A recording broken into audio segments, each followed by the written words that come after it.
Have you ever met someone who seemed to just have a natural gift for understanding other people?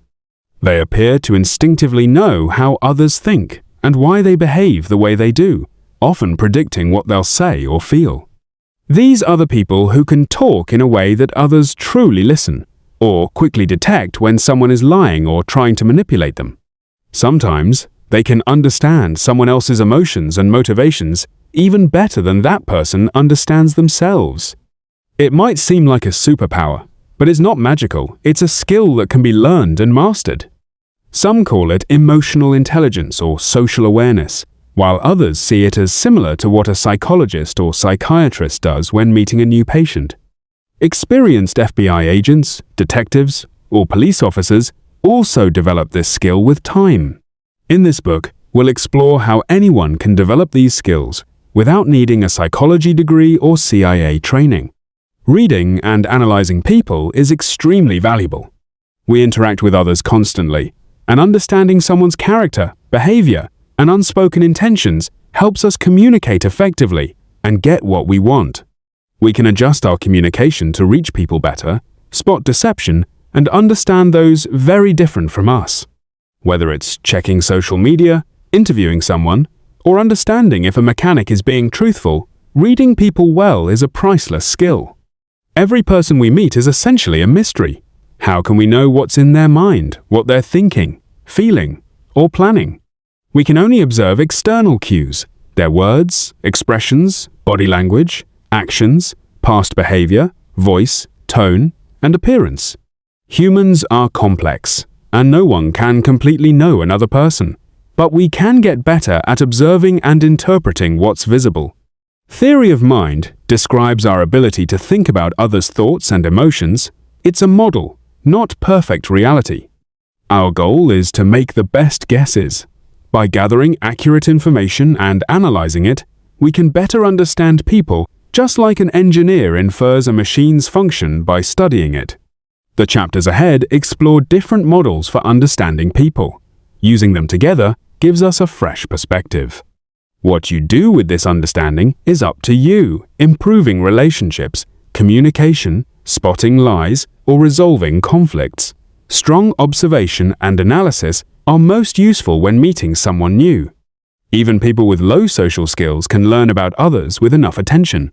This book focuses on skills that let you gain valuable insights from just one conversation. We'll cover making quick, accurate judgments, assessing personalities and values, reading body language, and detecting lies.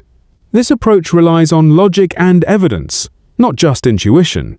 When analyzing others, we consider, why is this behavior happening? What social, psychological, or physiological factors influence it? What are the outcomes? How is it triggered?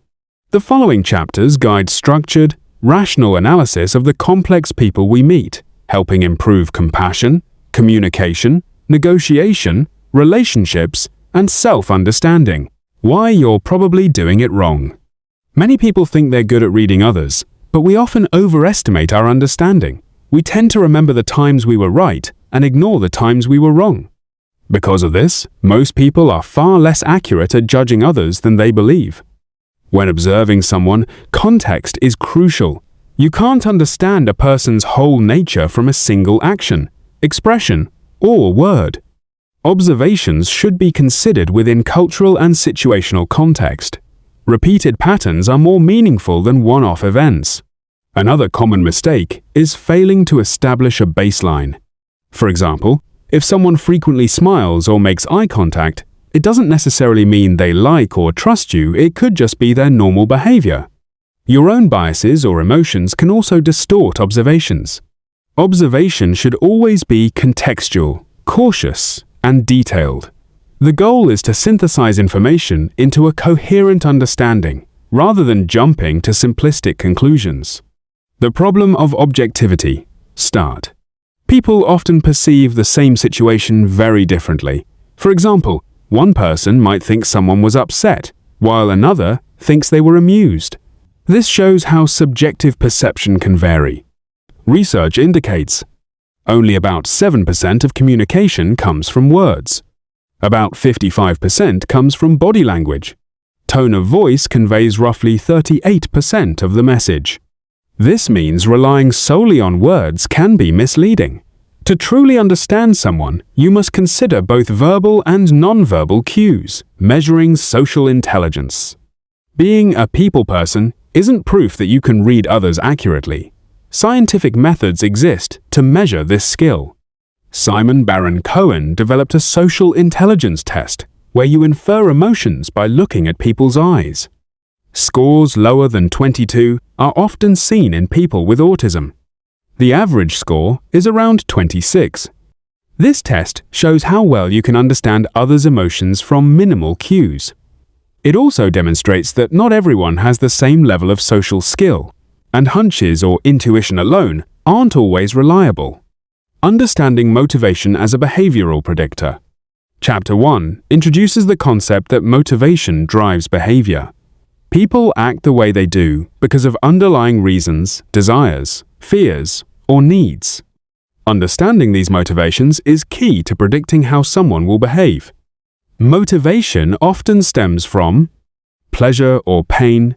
People seek pleasure and avoid pain, consciously or unconsciously. Inner needs. Every person has basic needs, such as belonging, safety, or self-esteem. Defense mechanisms. Sometimes people behave in ways that protect their ego or sense of self. By observing behavior through this lens, you can better understand why people do what they do. Motivation acts like a window into a person's mind. Motivation as an expression of the shadow. A person's shadow represents the hidden or unacknowledged parts of themselves, fears, desires, or impulses they may not fully admit.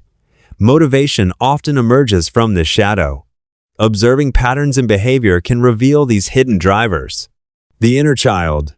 Inside, everyone is an inner child, the part of us shaped by early experiences. This inner child influences behavior, often in ways we don't consciously notice. People may react strongly or defensively due to unresolved needs or past experiences. The motivation factor, pleasure or pain. At the core, people are motivated to seek pleasure and avoid pain. This drives choices, decisions, and reactions in daily life. Understanding what someone finds rewarding or threatening helps predict their behavior. The pyramid of needs. Human behavior is also influenced by layered needs, from basic to complex. Basic needs: food, safety, shelter. Social needs: belonging, love, connection. Esteem needs: recognition, respect, achievement. Self-actualization: realizing one's full potential. Recognizing which level of need is influencing someone helps you anticipate responses and priorities. Defense of the ego. People often behave in ways that protect their self-image. Ego defense mechanisms can include denial, projection, or rationalization. Understanding these mechanisms allows you to see beyond surface behavior to the underlying motives. By combining observation with insights into motivation, needs, and the shadow, you can start to read people more accurately and understand the why behind their actions.